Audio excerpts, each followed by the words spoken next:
one winner and one loser. People and constitution.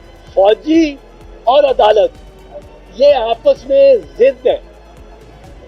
They are not acceptable.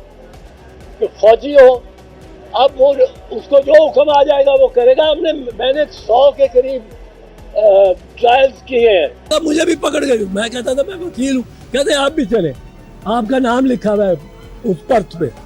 वो जो हाजिर वालों की थी उसमें पर्च पे पकड़ के ले जाते. There will be no halfway house.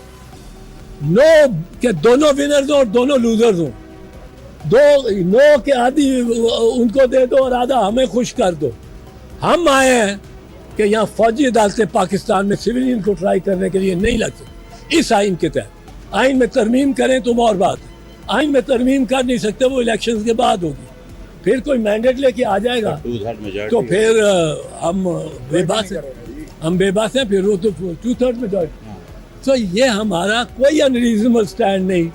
But अगर अदालत ये समझती है या कोई चीफ साहब के ज़हन में है, किसी ने डाल दिया कि वो अपील का हक दे दें, फौजी वही रहे, वो कर्नल साहब जो नहीं हट सकता सुपीरियर ऑर्डर, फौजी भी वही रहे, प्रोसिक्यूटर भी वही रहे, अदालत भी वही रहे, वर्दी में बैठा हुआ हो.